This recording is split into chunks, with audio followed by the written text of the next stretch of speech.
दोस्तों, आप सबको पता है कि करंट गवर्नमेंट की सबसे बड़ी, अगर हम अचीवमेंट की बात करें तो वो क्या है? करंट गवर्नमेंट का सबसे बड़ा अचीवमेंट है भारत में डिजिटल टेक्नोलॉजी को प्रमोट करना। चाहे हम बात करें यूपीआई की, जो पेमेंट सिस्टम में एक बहुत बड़ा रिवॉल्यूशन भारत में लाया, चाहे हम बात करें डिजिटल पब्लिक इंफ्रास्ट्रक्चर की, जिसमें बहुत सारी चीजें इसमें शामिल हैं। उसी चीज में एक और बहुत बड़ा कंपोनेंट अब आ गया है, यूएलआई। क्या है ये यूएलआई? यूपीआई से कैसे ये अलग है यूएलआई? किस तरह से ये काम करेगा? क्या क्या इसके फीचर्स हैं, ऑब्जेक्टिव हैं, इंपॉर्टेंसेस हैं? इन सबको इस वीडियो में हम डिटेल में डिस्कस करेंगे, तो ये वीडियो बहुत इंपॉर्टेंट है। इस वीडियो को जरूर देखिए और आप मुझे मीनवाइल कमेंट में बताइए, आपको क्या लगता है कि डिजिटल चेंज जो 2014 के बाद से आया है, उससे आपकी लाइफ में कितने बदलाव आए हैं? मैं आपके कमेंट्स का इंतजार करूंगा। तो ये शुरू करते हैं वीडियो को। सबसे पहले बात करते हैं, ये यूनिफाइड लैंडिंग इंटरफेस है क्या? यूनिफाइड लैंडिंग इंटरफेस जो है एक डिजिटल पब्लिक इंफ्रास्ट्रक्चर है, जो कि आरबीआई ने अगस्त 2023 में लॉन्च किया था। अब आपका एक सवाल होगा कि सर 23 में लॉन्च करी गई चीज को अभी हम क्यों पढ़ रहे हैं? इसलिए पढ़ रहे हैं फ्रेंड्स, क्योंकि बहुत सारे बच्चों को इस यूएलआई के बारे में इतनी जानकारी नहीं है। बहुत सारे लोगों को ये नहीं पता कि यूएलआई और यूपीआई में डिफरेंस क्या है। जैसे यूपीआई एक पेमेंट गेटवे है, उसी तरह से यूएलआई क्या बदलाव ला सकता है। और अभी हाल फिलहाल में 4-5 दिन पहले बहुत ज्यादा न्यूज में भी ये चल रहा था, बिकॉज ऑफ आरबीआई ने इसमें कुछ पॉलिसीज चेंजेस लेकर आई हैं। शुरू करेंगे अब हमारे वीडियो को। तो ये बेसिकली कर क्या रहा है, ये यूएलआई क्यों बनाया गया है, इसके पीछे का कारण है, ये डिजिटली कनेक्ट कर रहा है बोरोवर्स और लैंडर्स को, ताकि क्रेडिट जो लोन है उसका फास्ट डिसबर्सल हो पाए। देखिए, हमारे यहाँ का 50% पॉपुलेशन आज भी वो है जो गांव में रहता है, छोटे कस्बों में, छोटे शहरों में रहता है। उनके लिए अगर कभी भी उनको लोन लेना होता है, चाहे हम बात करें लो इनकम हाउस होल्ड्स की, चाहे हम बात करें स्मॉल मार्जिनल फार्मर्स की, चाहे हम बात करें बहुत ही छोटी छोटी जो सूक्ष्म उद्योग होते हैं, कॉटेज इंडस्ट्रीज होती हैं, they generally take the loan from informal sector. अब जब ये इनफॉर्मल सेक्टर से लोन लेते हैं, तो उसको रेगुलेट करने वाला कोई होता नहीं है। क्योंकि वहां पे कोई रेगुलेशन नहीं है, तो फॉर श्योर है कि एक्सप्लॉयटेशन के चांसेस, फ्रॉड के चांसेस बहुत ज्यादा बन जाते हैं। ऐसे में आरबीआई का ये ऑब्जेक्टिव है कि जितना हो सके भारत में लोगों को, और स्पेशली जो 50% पॉपुलेशन जो हमारी है, इसको फॉर्मल बैंकिंग के साथ जोड़ा जाए। और फॉर्मल बैंकिंग के साथ ये कब जुड़ेंगे? जब इनके पास ऐसी फैसिलिटीज हो जहां पर इनको फटाफट से लोन मिल जाए, कोलैटरल बहुत कम हो, इंटरेस्ट कम हो, और साथ साथ में ease of doing process create हो। क्योंकि आज भारत में जो ये जिस पॉपुलेशन ग्रुप की मैं बात कर रहा हूं, ये क्यों फॉर्मल सेक्टर की तरफ नहीं जाते? क्योंकि इनके दिमाग में होता है कि वहां बहुत पेपर वर्क होगा, बहुत डॉक्यूमेंटेशन होगा, बहुत सारे कोलैटरल रखवाए जाते हैं। वहीं इनफॉर्मल में ऐसा कुछ नहीं होता, लेकिन ये नहीं समझते कि इनफॉर्मल सेक्टर में जो ये इंटरेस्ट पे करते हैं वो एक तो बहुत ज्यादा होता है, और दूसरा वहां पे फ्रॉड की संभावनाएं ज्यादा हो जाती है। तो यहां पे डिजिटली ये कनेक्ट कर रहा है बोरोवर्स और लेंडर्स को, ताकि क्रेडिट फास्टर हो, इंक्लूसिव हो और पेपरलेस हो। और ये किसको स्पेशली टारगेट कर रहा है? ये टारगेट कर रहा है फार्मर्स को, इनफॉर्मल वर्कर्स को और एमएसएमईस को। तो यूपीआई से ही इसने एक इंस्पिरेशन ली है, और ये भारत में कंसेंट बेस्ड डेटा शेयरिंग को प्रमोट करते हुए, यानी कि आपकी कंसेंट के बिना इसमें कुछ नहीं होगा, कंसेंट बेस्ड डेटा शेयरिंग को प्रमोट करते हुए भारत में लोन लेंडिंग प्रोसेस को इजी और फास्ट करना चाह रहा है। तो ये यूएलआई का मेजर पर्पस है। तो अगर देखा जाए तो सरकार की तरफ से और आरबीआई की तरफ से एक बनाया गया मस्त प्लान है। ठीक है, फिर हम आगे बात करेंगे यूएलआई के ऑब्जेक्टिव्स क्या है, क्यों यूएलआई बनाया जा रहा है, इसके पीछे के रीजंस क्या है, ये समझना बहुत जरूरी है। तो यूएलआई को हम इसलिए बना रहे हैं ताकि सबसे पहले तो क्रेडिट की एक्सेसिबिलिटी हो। जैसा कि मैंने आपको बताया कि भारत की 50% पॉपुलेशन जो है, उसमें बहुत बड़ा ग्रुप इनफॉर्मल सेक्टर से जुड़ा हुआ है। लोन प्रोसेस लेना, चाहे उनके साथ काम करना, चाहे एम्प्लॉयमेंट करना, ये सब इनफॉर्मल सेक्टर में बहुत ईजी होता है। क्योंकि इंडियंस में एक चीज होती है कि they always strive towards those things जहां पे इजी चीजें हों। यानी अगर आपसे कोई कहे कि एक फॉर्म भरना है और वो फॉर्म 15 पन्नों का है, तो आप नहीं भरेंगे, चाहे वो फॉर्म कितना इंपॉर्टेंट हो। लेकिन अगर आपसे कोई कहे कि एक क्लिक करना है और उससे वो चीज अपने आप ऑटोमेटिकली फिल हो जाएंगी, आप 2 मिनट में कर दोगे। तो भारत में ये इनफॉर्मल सिस्टम इसीलिए परसिस्ट ज्यादा करता है। तो यहां पे ऑब्जेक्टिव यूएलआई का क्या है कि इंडिया में क्रेडिट एक्सेसिबिलिटी को प्रमोट किया जाए। दूसरा, लोन का जो टर्न अराउंड टाइम है उसको यहां पे रिड्यूस किया जाए। दिक्कत क्या होती है कि जब भी कोई व्यक्ति लोन लेने जाता है तो पहले उसको डॉक्यूमेंट सबमिट करने होते हैं, फिर उसके बाद में कोलैटरल, फिर उसका सिबिल स्कोर, ये सब चीजें देखी जाती हैं, जिसमें लोन डिसबर्समेंट में टाइम लगता है और बहुत केसेस में लोन मिलता भी नहीं है। तो यहां पे यूएलआई का ऑब्जेक्टिव है कि लोन का जो टर्न अराउंड टाइम है एप्लीकेशन से डिसबर्सल तक का, वो पूरी तरह से ऑटोमेटिक कर दिया जाए।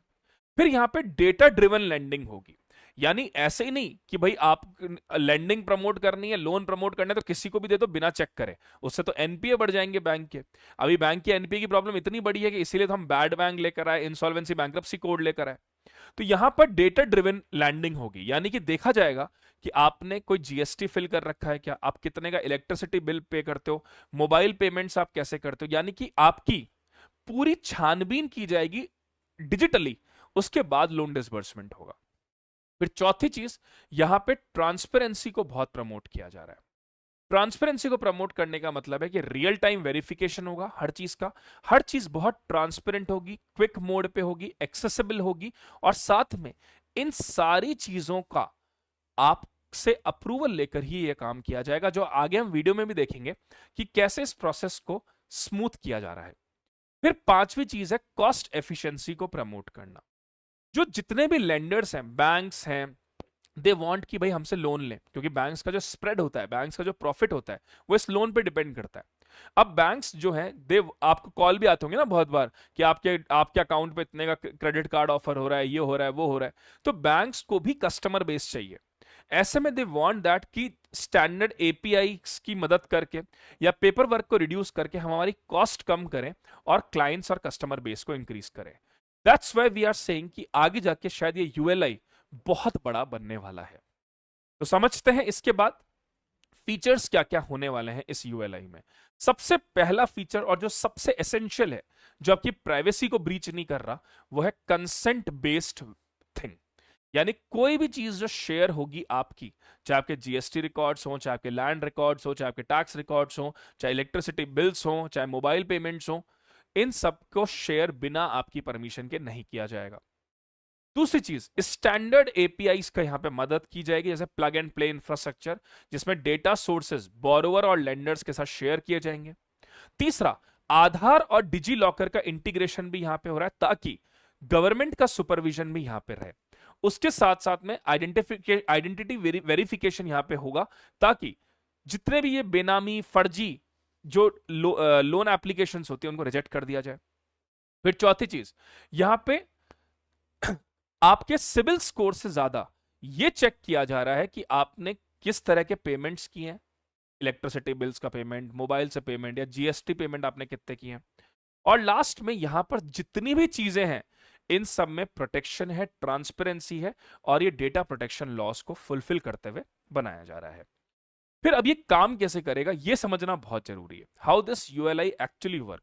देखिए, सबसे पहले ये हमारे इंफॉर्मेशन प्रोवाइडर्स हैं, government, central, state, credit information companies, UIDAI, Aadhaar, ये आपकी इंफॉर्मेशन देंगे यूएलआई को।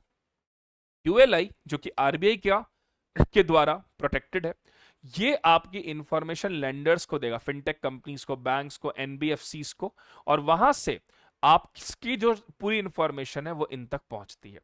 अब इसमें इस पूरे प्रोसेस में क्या है कि बिना आपकी कंसेंट के ये चीज सक्सेसफुल नहीं होगी। यानी अगर आपने मना कर दिया कि मेरी इंफॉर्मेशन नहीं दीजिए, तो आपकी इंफॉर्मेशन नहीं जाएगी। अब इसको एक एग्जांपल से समझते हैं।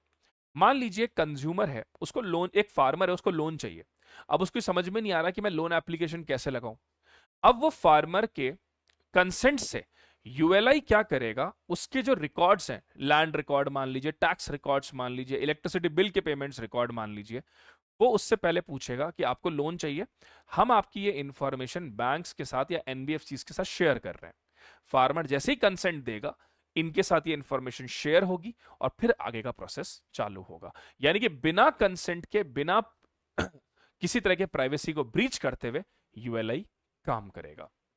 अब यूएलआई के बेनिफिट्स किस तरह से लोगों को मिलेंगे? तो देखिए, बोरोवर्स यानी कि जो फार्मर्स हैं, स्मॉल इनकम ग्रुप्स हैं, उनको इसके क्या बेनिफिट्स मिल रहे हैं?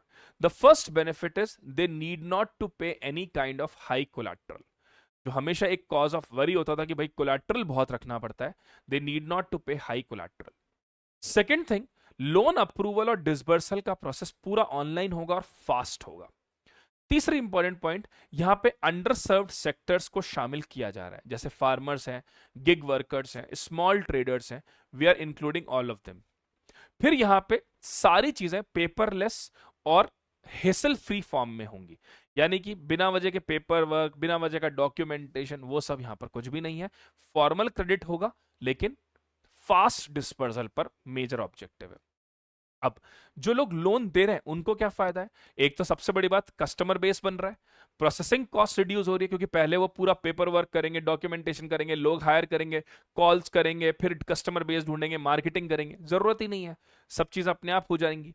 दूसरी चीज, फास्टर और डेटा रिच लोन डिसीजन, हर चीज की प्रॉपर चेकिंग होगी कि जो कस्टमर है, जो आपका लोन ले रहा है, उसका क्या बैकग्राउंड है। सिबिल स्कोर से ज्यादा यह देखा जाएगा कि उसने जीएसटी के पेमेंट कितने किए हैं, इलेक्ट्रिसिटी बिल के पेमेंट कितने किए हैं, लैंड रिकॉर्ड्स क्या हैं उसके। तो यानी कि सिबिल स्कोर के अलावा भी बहुत अच्छे से चेकिंग की जा रही है, जिससे एनपीएस कम हो सके बैंक के। फिर यहां पे कस्टमर बेस को एक्सपैंड, जैसे मैंने बताया, ये किया जा रहा है। और इकोनॉमी के लिए क्यों इंपॉर्टेंट है, यह समझना सबसे इंपॉर्टेंट है। सबसे बड़ी बात, इकोनॉमी में फाइनेंशियल इंक्लूजन प्रमोट होगा।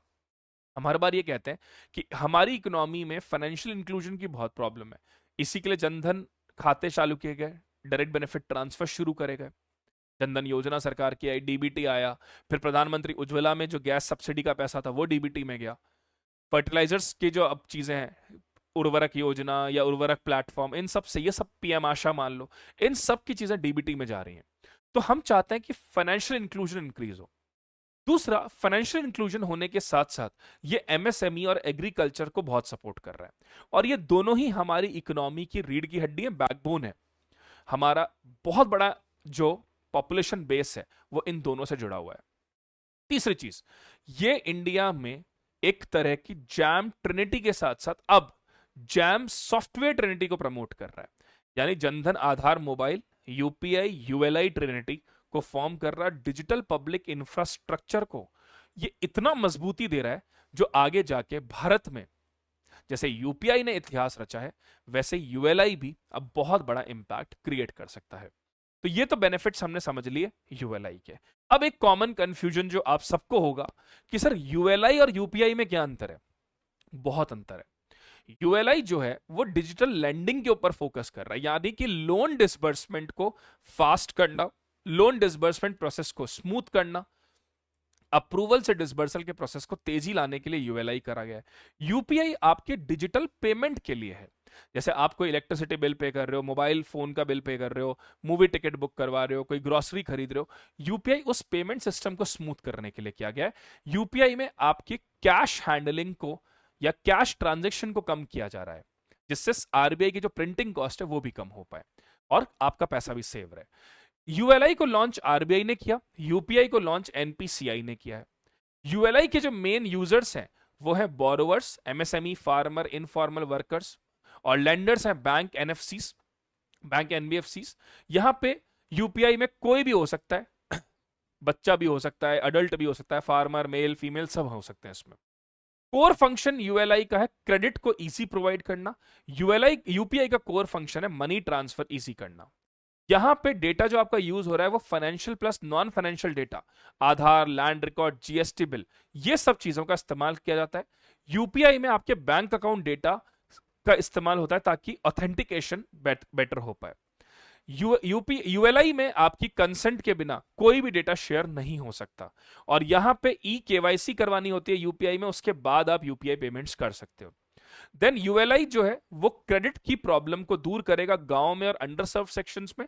यूपीआई जो है वो पेमेंट इंफ्रास्ट्रक्चर की प्रॉब्लम को दूर करेगा सारे लोगों के, पूरे भारत के। So this is the major difference between ULI and UPI. I hope it is being clear to you all what is the difference between ULI and UPI. Friends, it's a request, आप सब ये veranda IAS का जो Hindi channel है इसका Instagram हमने ये यहाँ पे क्यूआर दिया है, आप सब इसको स्कैन करिए, इंस्टाग्राम पे जुड़िए हमसे। बहुत सारे अपडेट्स, बहुत सारे शॉर्ट्स, बहुत सारे वीडियोस, ये सब आपको इंस्टाग्राम चैनल पर मिल जाएंगे। तो I hope you all like this session. I hope आप सबको ये सेशन अच्छा लगा होगा। We had covered in detail what is ULI. Comment में मुझे जरूर बताइए आपको क्या लगता है कि क्या सच में यूएलआई एक ट्रांसफॉर्मेशन भारत की इकोनॉमी में लेकर आएगा या नहीं। और साथ में मुझे इस चैनल को सब्सक्राइब करिए, शेयर करिए, कमेंट जरूर करिए। That's all from my side. Thank you so much. God bless you all. Veranda IAS, where your dream becomes reality.